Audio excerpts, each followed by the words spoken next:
Surat tadi yang mengirim suaminya kepada saya, tulisan tangan, mengucapkan permintaan maaf, diberikan kepada saya, kepada Ica melalui suaminya. Dan sekarang jadi penasihat hukum.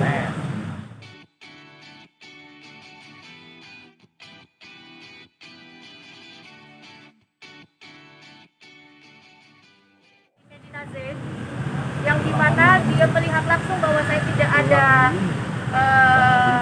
melakukan kekerasan, tapi suami juga tetap mendukung dan mendukung Medina terhadap laporan Medina ke Polres Selatan bahwa saya melakukan tindak penganiayaan, dan saat ini suaminya juga menjadi pengacara yang dimana tetap membela Medina.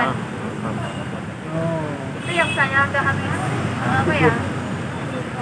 saya berharap persidangan ini segera selesai, tapi dia tetap membantah bahwa dia tidak juga salah. Itu menjadi nanti pertimbangan majelis bahwa tidak ada penyesalan, dan menjadi pertimbangan buat Ica juga untuk terus melanjutkan laporan polisi yang kaitan laporan palsu.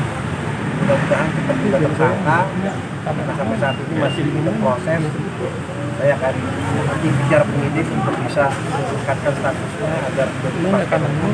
Karena kita tadi di persidangan sudah menyampaikan hal-hal yang terkait tentang perbuatan dilakukan oleh tersangka tersebut. Jadi di depan dia bilang damai, tapi ternyata ya, makanya dan tidak ada di dalam permintaan maaf Medina. Justru malah saya merasa saya juga jadi diserang gitu oleh kuasa hukum Medina, yaitu suaminya sendiri.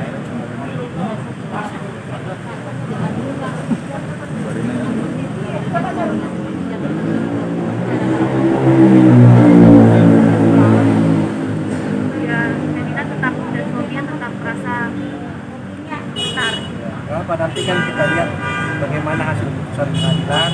Saya berharap hakim objektif memberikan putusan sesuai dengan peraturan perundangan.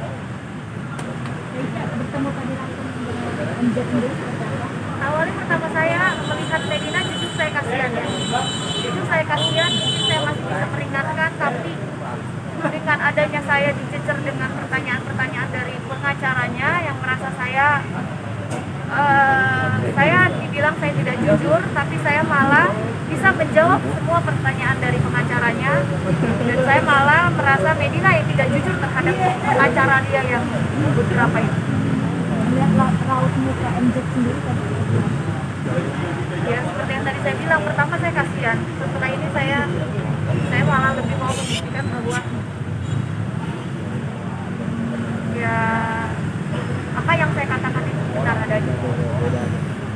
Oke. harapan udah ada pesan. Untuk permintaan maaf tadi kan disampaikan bahwa di sana Medina Zain sebagai terdakwa aja tidak meminta maaf kepada Ica sebagai korban atau korban atau pelapor, ya kan? Bahkan penasihat hukumnya malah mengikat Ica dengan pertanyaan-pertanyaan yang menjudutkan Ica, tapi Ica bisa jawab semua itu dengan baik. Ya, artinya kesempatan yang diberikan majelis hakim dengan dihadirkannya terdakwa dibuang sia-sia, karena di situ pertemunya Ica sama Medina. Selama ini ngirim surat kepada saya, ngirim surat kepada Ica minta maaf, tapi ternyata di persidangan nol besar. Ya, artinya itu tidak menjadi membuat meringankan Medina, bahkan itu membuat jadi berat Medina karena Ica tidak memberikan maaf. Yang kedua, dengan perbuatan ini artinya Ica akan semakin yakin, teguh untuk melanjutkan laporan polisi yang kaitan laporan palsu yang sudah naik sidik dan sebentar lagi jadi tersangka. di mana tuh, Pak? Yang di Polda juga. Jadi begitu ya. Oke. Jadi tindak lanjutnya gimana? Tindak lanjutnya adalah kita menunggu hasil persidangan. Menunggu hasil persidangan, saksi-saksi yang lain akan dihadirkan juga, dan selanjutnya tuntutan, pledoi, dan sampai akhirnya putusan. Saya akan tetap mengawal perkara ini sampai akhir. Nanti kita lihat bagaimana putusannya. Nanti mungkin Ica juga akan hadir ketika putusan. Yang surat tadi yang mengirim suaminya kepada saya, tulisan tangan, mengucapkan permintaan maaf, diberikan kepada saya, kepada Ica melalui suaminya. Dan sekarang jadi penasihat hukum. Tapi ternyata ketika di persidangan tidak ada ucapan, tidak seperti surat.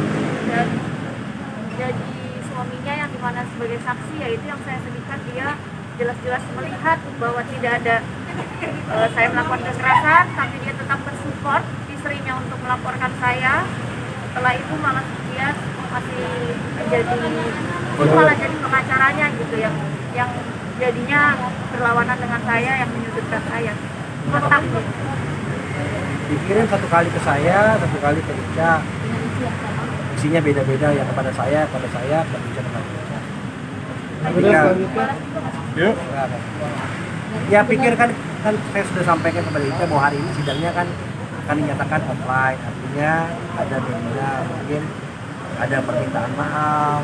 Ternyata Ica juga pertama juga kasihan, tapi malah di persidangan bukannya dia minta maaf atau membaik-baiki Ica, malah pengacaranya malah menyudutkan Ica terus bahwa tidak terima terhadap perbuatan. Jadi kita lihat semua lah nanti.